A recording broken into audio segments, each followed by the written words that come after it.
The criminality, మంది development, వాళ్ళది destruction. మంది బుల్లెట్ అవుతే వాళ్ళది బూతులు. మనం మహిళలకి 33% రిజర్వేషన్ ఇస్తే ఏకంగా తల్లిని చెల్లిని మెడబట్టి బయటికి గంటేసిన చరిత్ర ఆ గొడ్డలి పార్టీది. ప్రజలందరూ ఒక్కసారి ఆలోచించాలి. జగన్ ఆయన పేరులో జీ చూసి జెన్జీ అనుకుంటున్నాడు.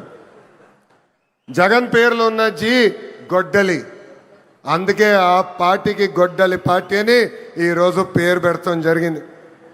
జగన్కి సిసిడి జబ్బు ఉందండి. సిసిడి అంటే ఏంటో తెలుసా? క్రెడిట్ చోరీ జబ్బు, క్రెడిట్ చోరీ డిసార్డర్. ఏకంగా పేపర్లో వార్తలు వచ్చినాయి, ఆంధ్ర రాష్ట్రానికి ఆర్సిలర్ మిత్తల్ ప్రాజెక్ట్ వస్తుందని. ఆయన ప్రెస్ మీట్ పెట్టి ప్రాజెక్ట్ రావట్లేదు, పక్క రాష్ట్రానికి వెళ్తుందని చెప్పారు. గౌరవ ముఖ్యమంత్రి గారు, ఉప ముఖ్యమంత్రి గారు ఆ ప్రాజెక్ట్కి శంకుస్థాపన వేస్తే లేదు నేనే ఆ ప్రాజెక్ట్ని తీసుకొచ్చానని ప్రెస్ మీట్లో చెప్పే పరిస్థితి మనందరం చూసాం. ఇంతేకాదు, ప్రపంచం మొత్తం తిరిగి పెద్ద ఎత్తున గూగుల్ని మన రాష్ట్రానికి తీసుకొస్తే వాళ్ళు అడ్డుపడ్డారు, కోర్టులో కేసేశారు. కానీ ఇప్పుడు ప్రెస్ ముందరికి వచ్చి మా వల్లనే గూగుల్ ప్రాజెక్ట్ వచ్చిందని చెప్పుకునే పరిస్థితి. ఇంకా కొన్ని సంవత్సరాలు పోతే ఆగస్ట్ 15 నాడు భారతదేశానికి స్వాతంత్రం తీసుకొచ్చింది మా తాత అని చెప్పుకునే పరిస్థితికి సిసిడి జగన్ వస్తారు. జగన్ కొన్ని కంపెనీలు తీసుకొచ్చాడు.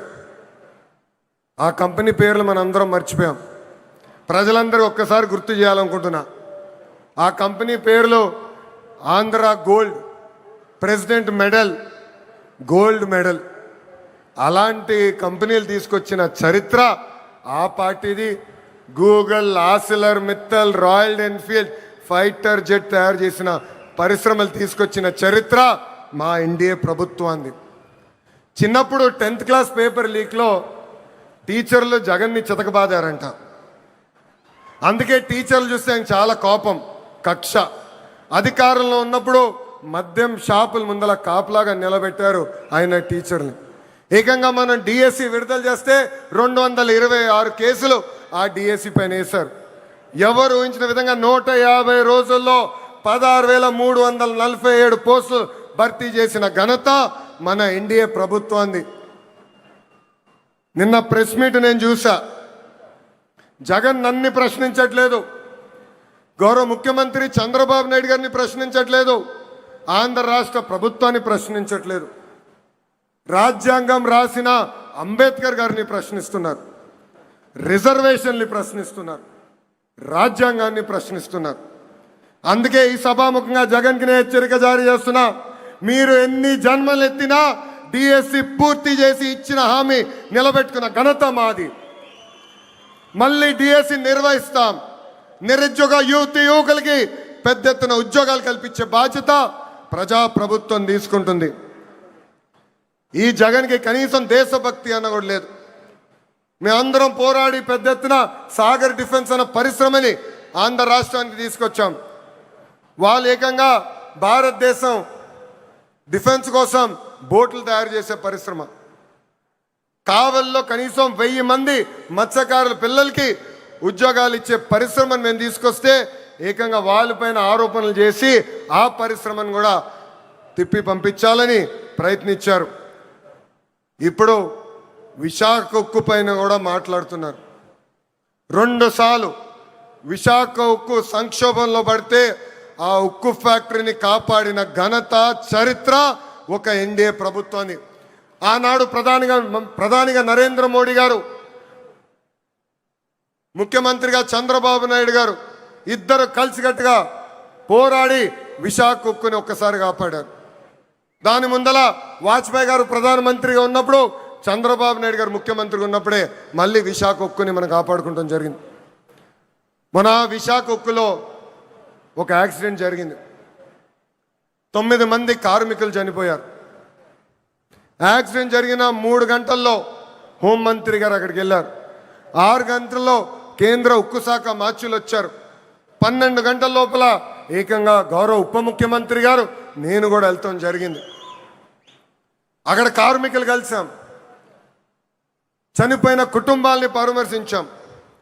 వాళ్ళకి ఒకటే హామీ ఇచ్చాం, కేవలం డబ్బులు ఇచ్చి చేతులు దులుపుకునేదానికి రాలేదు, శాశ్వతంగా మీ కుటుంబానికి అండగా నిలబడడానికి మేము వచ్చామని చెప్పాం. ఫుల్ టైం ఎంప్లాయీస్కి ఇప్పుడు ఏకంగా 2 కోట్ల రూపాయలు ఆ కుటుంబాలకి ఆదుకుంటాం జరిగింది. కాంట్రాక్ట్ ఉద్యోగస్తులు ఎవరైతే చనిపోయారో ఆ కుటుంబానికి 1 కోటి రూపాయలు ఇచ్చి ఈరోజు ఎన్డీఏ ప్రభుత్వం ఆదుకుంటుంది. ఇన్ని చేస్తున్నా అక్కడికి వెళ్ళి మా పైన ఆరోపణలు చేసి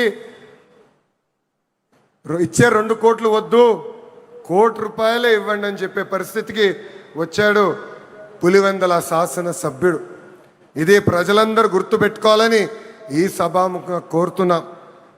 ప్రపంచంలో మనం ఎక్కడికి వెళ్ళినా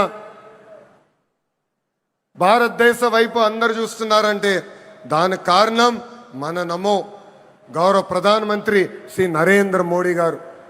మొన్నే రష్యాకి వెళ్ళా, వాళ్ళందరూ ఆశ్చర్యపోయారు. ఇంత సమర్థవంతమైన నాయకత్వం భారతదేశానికి ఎలా వచ్చింది, పొలిటికల్ స్టెబిలిటీ భారతదేశానికి ఎలా వచ్చిందంటే కేవలం ఒక్క వ్యక్తి, అది మన నమో వల్లనే వచ్చిందని వాళ్ళు చెప్తాం జరిగింది. ఇతర రాష్ట్రాల్లో నమో అంటే నరేంద్ర మోడీ గారు, కానీ ఆంధ్ర రాష్ట్రంలో నమో అంటే నాయుడుజీ మోడీజీ గారి అద్భుతమైన జోడి. ఇతర రాష్ట్రాల్లో డబుల్ ఇంజన్ సర్కారు ఉంటే కేవలం ఆంధ్ర రాష్ట్రంలోనే డబుల్ ఇంజన్ బుల్లెట్ ట్రైన్ సర్కారు ఉంది.